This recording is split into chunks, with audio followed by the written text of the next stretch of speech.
Chapter 3. Solomon made an agreement with Pharaoh, king of Egypt, marrying his daughter, brought her to live in the city of David, till the construction of his palace and the construction of the temple and the walls around Jerusalem were finished. A temple for God, the Lord, had not yet been built, and therefore the people still continued offering sacrifices on various altars in the mountains. Solomon loved the Lord and followed the advice of David, his father, but he also killed animals and offered them in sacrifice on various altars in the mountains. Once, Solomon went to Gibeon to offer sacrifices, because in that place was the most famous altar of all. In the past, he had burned there 1,000 animals as a sacrifice to God. That night, the Lord God appeared in a dream to Solomon and asked, "What do you want me to give you?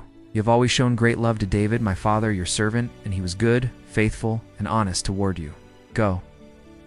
You continued to show him your great and constant love, and gave him a son who today rules in his place. O Lord God, you have allowed me to remain as king in the place of my father, although I am very young and do not know how to govern. Here I am, in the midst of the people you chose to be yours, a people that is so numerous it cannot even be counted. Therefore, give me wisdom, so that I may govern your people with justice, and know the difference between good and evil. If not, how could I govern this great people of yours? God was pleased that Solomon had asked this, and said, "Since you asked for wisdom to govern with justice, instead of asking for long life or riches or the death of your enemies, I will give what you asked for. I will give you wisdom and intelligence such as no one has had before you, nor will have after you.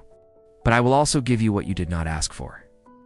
During your whole life, you will have riches and honors more than any other king. And if you obey me and keep my laws and my commandments, as David your father did, I will give you a long life." When he awoke, Solomon understood that God had spoken with him in the dream. Then he went to Jerusalem.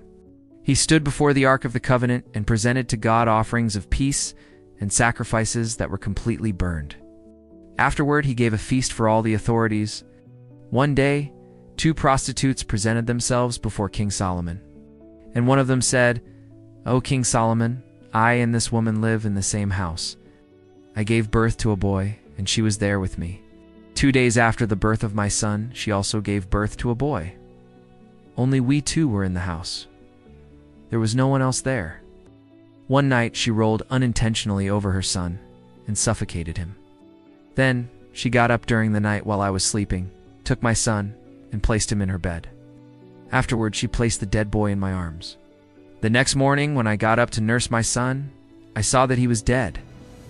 But when I looked closely, I realized that he was not my son. But the other woman said, 'It is not true. On the contrary, my son is the one who is alive, and yours is the one who is dead. It is not so. The dead child is yours, and the living is mine.' And so they argued before the king. Then King Solomon said, 'Each of you says that the living child is hers, and that the dead one is the other's.' Then he ordered a sword to be brought. When they brought it, he said, 'Cut the living child in half, and give half to each of these women.' The true mother of the boy, with her heart full of love for her son, said, 'Please, sir, do not kill my son. Give him to this woman.' But the other said, 'Ah, you may cut him into 2 pieces. Thus he will be neither mine nor yours.' Then Solomon said, 'Do not kill the child. Give the boy to the first woman, for she is his mother.' All the people of Israel heard of this decision of King Solomon, and all felt great respect for him, for they saw that God had given him wisdom to judge with justice. Chapter 4. Solomon was king over all the people of Israel. His high officials were these: priest Azariah, son of Zadok; scribes Elihoreph and Ahijah, son of Shisha; counselor of the king Jehoshaphat, son of Ahilud, commander of the army; Benaiah, son of Jehoiada; priests Zadok and Abiathar, chief over the administrators of the districts; Azariah, son of Nathan, private counselor of the king; the priest Zabud, son of Nathan, in charge of the servants of the palace; Ahisha, in charge of the forced laborers; Adoniram, son of Abda. Solomon appointed 12 men as administrators of the districts of Israel. They supplied food from their districts for the king and his palace, and each one of them had the duty to do this during 1 month of the year.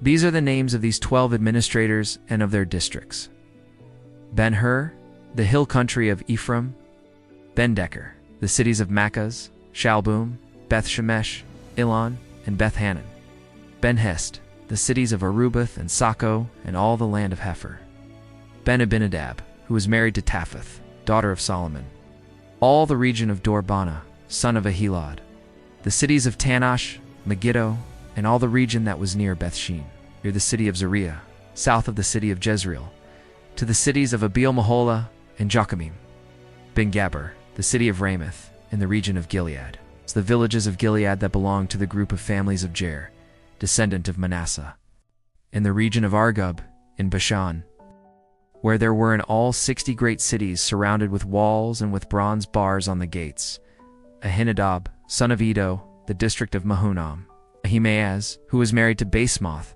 another daughter of Solomon, the territory of Naphtali, Dana, son of Hushai, the region of Asher, and the city of Beloth, Jehoshaphat, son of Peruah, the territory of Issachar, Shimei, son of Ilah, the territory of Benjamin, Gaber, son of Uri, the region of Gilead, which had been ruled by Sihon, the king of the Amorites, and by Ogi, king of Bashan. The territory of Judah, there was also an administrator.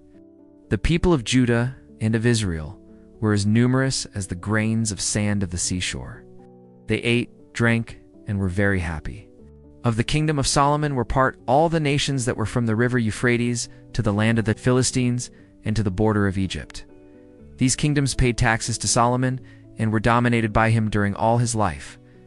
The provisions that Solomon needed every day were 3,000 kilos of wheat flour and 6,000 kilos of flour of other grains, 10 fattened oxen, 20 pasture oxen, and 100 sheep, besides deer, gazelles, roebucks, and domestic birds. Solomon ruled over all the region west of the river Euphrates, from Tipsah on the Euphrates to the city of Gaza, out on the coast of the Mediterranean Sea. All the kings west of the Euphrates were dominated by him, and he was at peace with all the neighboring countries.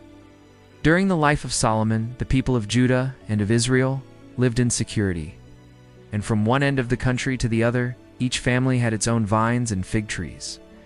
Solomon had 4,000 stalls for the horses of his chariots of war, and 12,000 horses of cavalry. His 12 regional administrators, each one in his month, supplied the food that Solomon needed for himself and for those who ate in the palace. The administrators did not let anything be lacking. Each one also supplied his part of barley and of straw wherever it was needed for the horses that pulled the chariots of war and for the work animals. God gave to Solomon wisdom, understanding beyond the ordinary, and knowledge so great that it could not be measured. Solomon was wiser than any man of the East or of Egypt. He was wiser than all men, wiser than Ethan the Ezrahite, and than Heman, Calcol, and Darda, sons of Mahol, and his fame spread through all the neighboring countries. He wrote 3,000 proverbs and composed more than 1,000 songs.